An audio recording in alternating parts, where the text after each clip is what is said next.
So hi guys welcome back to my two videos. तो इस video में दोस्तों डिस्कस करने वाले हैं यहाँ पर कुछ इंपॉर्टेंट कंपनीज को और उनसे रिलेटेड कुछ इंपॉर्टेंट अपडेट्स हैं जिसकी बात करेंगे इस वीडियो में।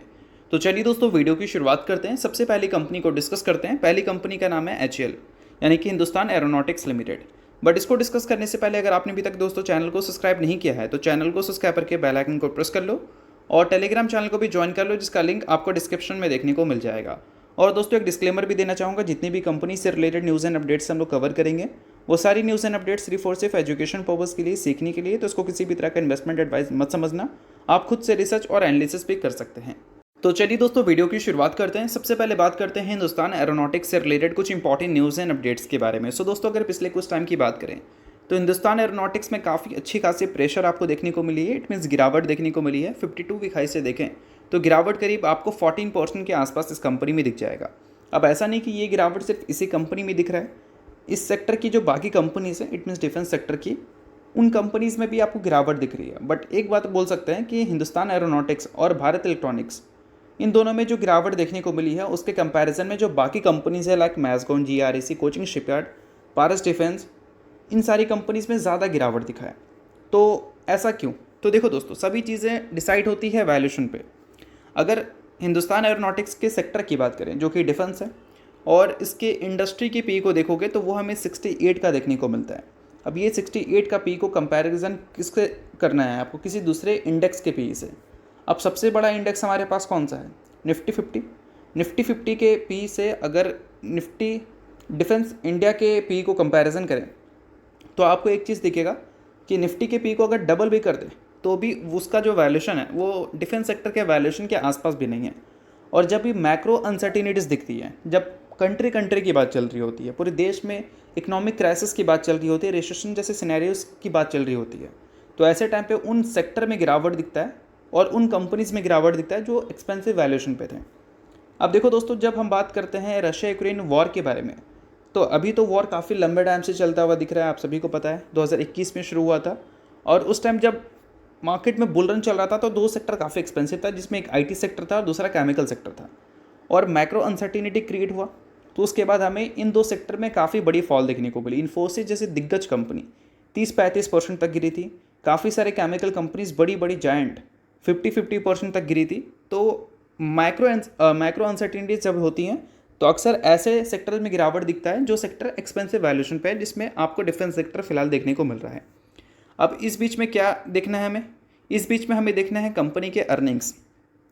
कंपनी के अर्निंग्स तो ख़राब नहीं हो रहे हैं और कंपनी का बिजनेस से रिलेटेड जो भी अपडेट्स हमें दिख रहा है वो तो अच्छे हैं या नहीं।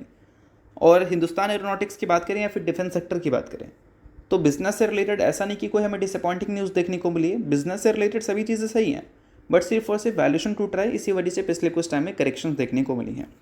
अब देखो दोस्तों, हिंदुस्तान एरोनॉटिक्स के अगर आप शेयर होल्डर हैं तो आपको पता होना चाहिए, जब कंपनी ने अपने Q4 के रिजल्ट को पब्लिश किया था तो उसके साथ कंपनी ने 15 रुपये का फाइनल डिविडेंड का भी अनाउंसमेंट किया था, जिसका रिकॉर्ड डेट कंपनी ने फिलहाल सेट कर दिया है 21/8/2025, यानी कि 21 अगस्त को कंपनी का रिकॉर्ड डेट एक्स डेट रहेगा। इस डेट से पहले जो भी शेयर होल्डर कंपनी के रहेंगे वो कंपनी में पूरी तरह से एलिजिबल होंगे कंपनी में डिविडेंड के लिए। और दोस्तों इसके अलावा एक और पॉइंट डिस्कस कर लेते हैं कि कंपनी के जो क्वार्टरली रिजल्ट हैं वो इस बार हमें कैसे देखने को मिल सकते हैं। तो देखो, इस कंपनी का जो बेस्ट नंबर होता है वो हमें Q4 में ही दिखता है। तो कभी भी Q4 को Q1 से कंपैरिजन मत करना, क्योंकि देखा गया है कि Q1 पूरे फाइनेंशियल ईयर का सबसे वीक नंबर होता है और Q4 सबसे बेस्ट होता है और सेकंड बेस्ट हमें Q3 देखने को मिलता है। तो इस बार जो रिजल्ट हमें देखने को मिलेगा उसको पिछले साल के Q1 से कंपैरिजन करना, सिर्फ और सिर्फ ईयर ऑन ईयर बेसिस पे कंपैरिजन करना है। और ईयर ऑन ईयर बेसिस पर अगर कंपैरिजन करके मार्केट के एक्सपेक्टेशंस की बात करें तो मार्केट उम्मीद कर रही है रेवेन्यू से 4,900 करोड़, 4,965 करोड़ एग्जैक्ट एक्सपेक्टेशन है, जिसको अगर ईयर ऑन ईयर बेसिस पे कंपैरिजन करें तो मार्केट ग्रोथ की उम्मीद कर रही है। बट जब हम बात करते हैं प्रॉफिट के बारे में तो प्रॉफिट कंपनी ने रिपोर्ट किया था 1437 करोड़, बट इस बार मार्केट उम्मीद कर रही है कि मार्जिन कंपनी का गिर सकता है और 1173 करोड़ का प्रॉफिट कंपनी रिपोर्ट कर सकती है। अब देखते हैं कि Q1 के रिजल्ट के डेट्स हमें कब देखने को मिलते हैं और रिजल्ट जब भी देखने को मिलेगा वो ईयर ऑन ईयर बेसिस पे अकॉर्डिंग टू एक्सपेक्टेशन रहेगा या फिर एक्सपेक्टेशन से बेटर रहेगा या फिर एक्सपेक्टेशन से कम रहेगा। तो इस चीज़ को ध्यान में रखना। तो अब दोस्तों वीडियो में आगे बढ़ने से पहले बात कर लेते हैं एक टेलीग्राम चैनल के बारे में, जो कि सेबी रजिस्टर्ड टेलीग्राम चैनल है जिसका नाम है ट्रेडर पाजी। इनका रजिस्ट्रेशन नंबर आप यहाँ पर नोट कर सकते हैं। 8 साल से भी ज़्यादा का एक्सपीरियंस है इनको ऑप्शन एंड स्विंग ट्रेडिंग में। और 3000 से भी ज़्यादा लोगों को ये ट्रेंड कर चुके हैं, जो कि ऑप्शन एंड स्विंग ट्रेडिंग में ही है। तो इनके टेलीग्राम चैनल का लिंक आपको डिस्क्रिप्शन में देखने को मिलेगा, जिसको चाहो तो आप ज्वाइन कर सकते हो। अब ज्वाइन करने का सबसे बड़ा बेनिफिट क्या है? तो सबसे बड़ा बेनिफिट ये है कि सेबी रजिस्टर्ड टेलीग्राम चैनल है।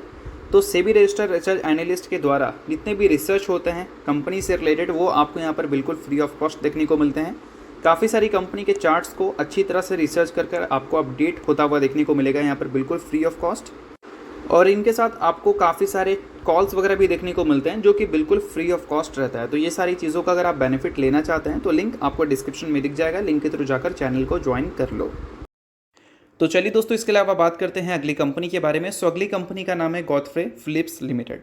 अभी रिसेंटली दोस्तों इस कंपनी की तरफ से एक अनाउंसमेंट हमें देखने को मिला। अनाउंसमेंट था बोनस का। 2:1 की रेशियो में कंपनी ने बोनस की अनाउंसमेंट की है। ये बोनस अभी मिलने वाला नहीं है, ये बोनस की अनाउंसमेंट हमें दिखी है कि मिल सकता है। 4 अगस्त को कंपनी ने एक बोर्ड मीटिंग कंडक्ट किया है, जिसके आउटकम्स में कंपनी अपने रिजल्ट को पब्लिश करेगी और 2:1 का जो बोनस इशू का प्लान है वो प्रपोजल रखा जाएगा। अगर वह अप्रूव होता है तो कंपनी के बोर्ड की तरफ से आपको 2:1 के हिसाब से बोनस इशू होता हुआ दिखेगा। अभी के टाइम पे कंपनी कंसिडर करेगी। फाइनल चीज़ें हमें कल के दिन देखने को मिलेगी, जब इस बोर्ड मीटिंग के आउटकम्स हमें रिलीज़ होता हुआ दिखेगा। तो अगर आप गॉडफ्रे फिलिप्स के इन्वेस्टर हैं तो इस चीज़ को ध्यान में रखना है, बाकी इन्वेस्टर नहीं है इग्नोर भी कर सकते हैं। तो चलिए इसके अलावा बात करते हैं अगली कंपनी के बारे में। इसका नाम है दोस्तों वरुण बेवरेजेस लिमिटेड, यानी कि VBL। सो दोस्तों आप सभी को पता होना चाहिए कि अभी जितनी भी कंपनीज अपने रिजल्ट को पब्लिश कर रही है वो सभी रिजल्ट Q1 है। बट VBL ने अभी जो रिजल्ट पब्लिश किया वो VBL का Q2 था, क्योंकि इसके नंबर फाइनेंशियल ईयर के हिसाब से नहीं, कैलेंडर ईयर के हिसाब से हमें देखने को मिलते हैं। अब देखो, एक फाइनेंशियल ईयर में 4 क्वार्टर होता है, 1, 2, 3, 4। 1 और 2 जब रिपोर्ट होता है तो फर्स्ट हाफ का पूरा डेटा कंपनी अपडेट करती है, जिसमें बैलेंस शीट का डेटा आ जाता है हमारे पास, कंपनी के कैश फ्लो स्टेटमेंट का डेटा आ जाता है और भी काफ़ी सारी डेटाज होती हैं।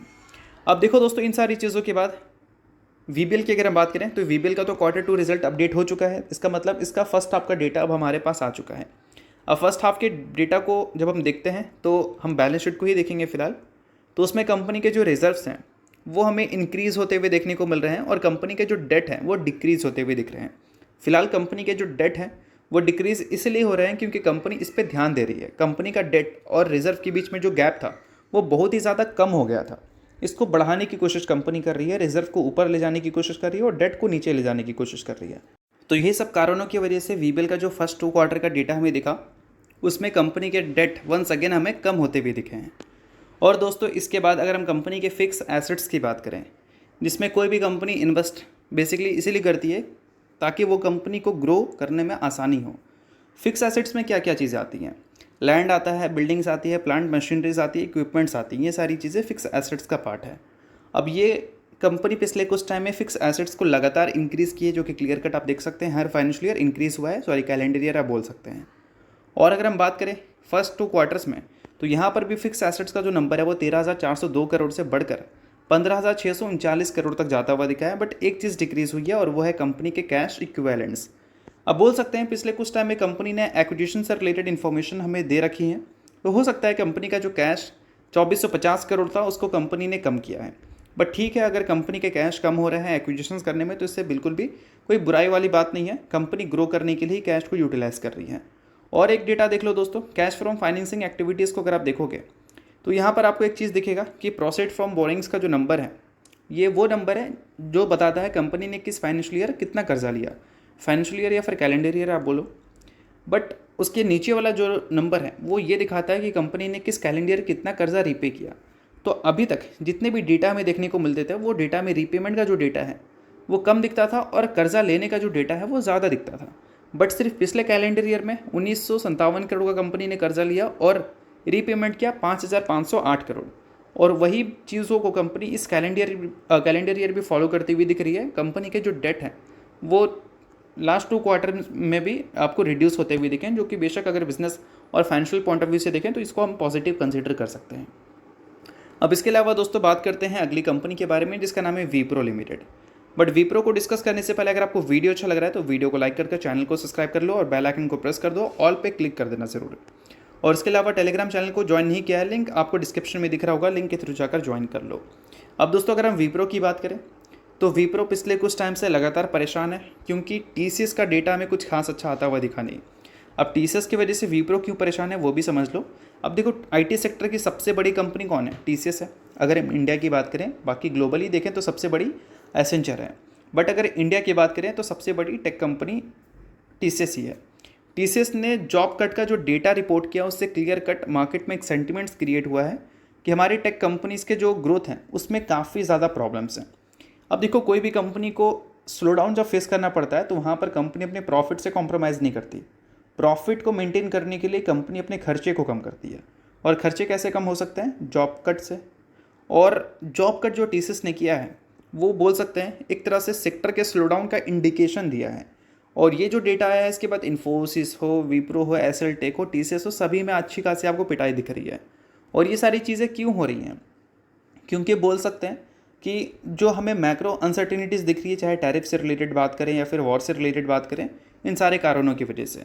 और अभी रिसेंटली 25% का जो टैरिफ इंट्रोड्यूस किया गया था डोनाल्ड ट्रंप की तरफ से इंडिया के ऊपर, तो जो भी इंडिया से गुड्स एंड सर्विसेज जाती हैं वो 25% महंगे होने वाले हैं।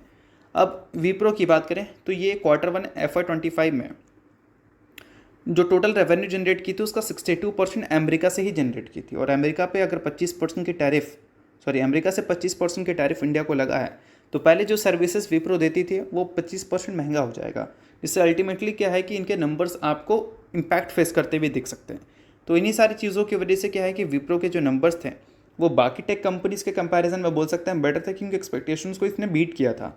बट इन सारे डेटा की वजह से पिछले कुछ टाइम से विप्रो आपको परेशान दिख रही है। तो आई होप आपको ये सारी चीज़ें समझ आ गई होंगी। तो होप करता हूँ दोस्तों ये वीडियो आपको अच्छा लगा होगा। वीडियो लाइक कीजिए, परिवार सब्सक्राइब कीजिए। वीडियो देखने के लिए बहुत बहुत शुक्रिया।